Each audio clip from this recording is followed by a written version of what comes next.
Selamlar. Çok önemli bir kadını anlatacağım bugün sizlere. Çok önemli. Ne kadar önemli olduğunu şöyle de isimlendirebiliriz. Dünyadaki ilk kadın hükümdar. Dünya tarihinde, düşünün, sadece bir ülkeden söz etmiyorum. Dünya tarihindeki ilk kadın hükümdar. Tomris Hatun'u anlatacağım sizlere. Son zamanlarda Türk kadınlarla ilgili fazla anlatılarınız var diyorlar bana, okurlarım, anlatılarım. Evet, dünya kadınlarını yazdım, Osmanlı Sarayı'ndaki kadınlardan bahsettim, sultanları yazdım, mitolojideki kadınları yazdım. Aslında zaman zaman Türk kadınlarını da yazdım ama şimdi Türk kadınlarıyla alakalı eskiden yaşamış Türklerle alakalı yeni kitabımı yazarken araştırmalarımda o kadar müthiş kadınları okudum, tanıdım, anladım ki söz etmemek mümkün değil. Onlardan zaman zaman anlatmam gerekiyor. Onlar çok önemli kadınlar. Onların bilinmesi lazım. Mesela demiştim ya, dünyanın ilk kadın hükümdarı Tomris Hatun'dan nasıl söz edilmez? Yani mümkün değil. Düşünün, Hazreti İsa'nın doğumundan önce 600. yılda Türklerin, yani Peçeneklerin hükümdarıymış. Bu kadını anlatmamak olabilir mi? O dönemde hükümdarken o sıralarda İran'da Ahamenid sülalesi hakimmiş. Bu sülale zamanda İran orduları birkaç defa doğuya saldırmışlar, Türklerle savaşmışlar. Tomris'in hükümdarlığı zamanında İranların başında Kirus adında bir hükümdar bulunuyormuş. Bu hükümdar da Tomris'le evlenmek istemiş. Tomris kabul etmeyince de Tomris'e, yani onlara savaş açmış. Bu tabii ilk savaşlardan sonra bir 10 yıl daha geçtikten sonra Kirus Peçeneklere saldırıyor ya, daha da ısrarla saldırmaya başlamış. Tomris ondan evlenmek istemeyince Peçeneklerin kadın başbuğunun bu isteği reddetmesi çok ağır gelmiş ona. Tabii bu sebep o çağlardaki usullere göre çok önemliymiş. Çünkü Tomris İran hükümdarı ile evlendiği takdirde hükümdarı bulunduğu ülkelerde Kirus'un elinde ve dolayısıyla İranlılara geçmiş olacakmış. Teklifi Türklerin kadın hakanı tarafından geri çevrilince esasen kan dökücü bir insanmış zaten Kirus. Dediğim gibi çılgına dönmüş. Nasıl kendisiyle evlenmez? Nasıl kabul etmez? Sinirlenince kadın hükümdarın cezasını vermeye karar vermiş. Kyrus önce Tomris'in oğlunun emri altındaki Türk öncü kuvvetleriyle karşılaşmış ve onları bozguna uğratmış. Tomris'in oğlu düşmana yenilmenin verdiği yasla ne yazık ki kendini öldürmüş. Bu savaşı kazanan ve gözleri dönmüş olan Kyrus, Türk Hakanı Tomris Hatun'un da üzerine yürümüş. Türklerle İranlılar bir kere daha karşı karşıya gelmişler ve bu savaş çok kanlı olmuş. Her iki taraf birbirine ok atmaya başlamışlar. Bu oklaşmalar öyle şiddetli olmuş ki iki tarafta yaralanmayan kimse kalmamış. Böyle çok kanlı olan bu savaş başlangıçtan sonra ordular mızrak kılıçlarla göğüs göğüse de girdikleri için çok ciddi kayıplar olmuş. Türklerin kadın başbuğuyla İranlıların erkek hükümdarını idare ettiği bu müthiş savaşın sonu gelmiş. Her vuruşmada olduğu gibi bunda da zafer kartalı, kahramanlık, askerlik kabiliyeti ve zekada üstün olan taraf savaşı kazanmış. Kimler kazanmış? Türkler kazanmış.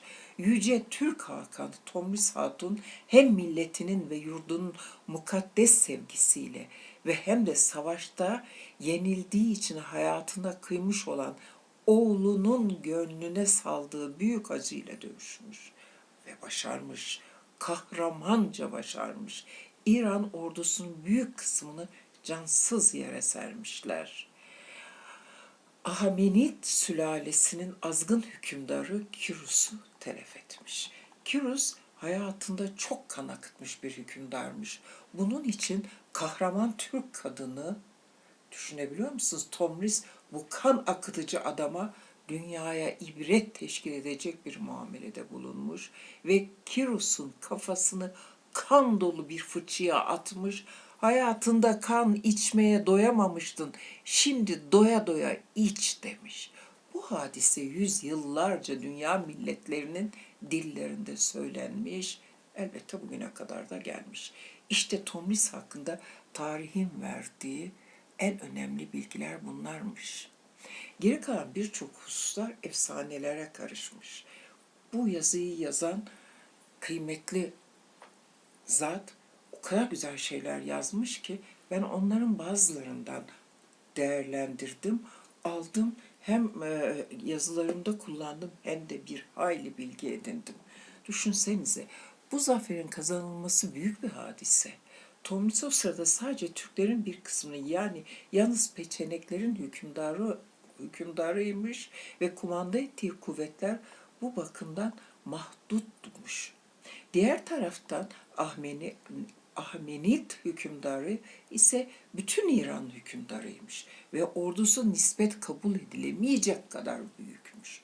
Üstelik bu hükümdar bir erkek ve karşısında bir kadın.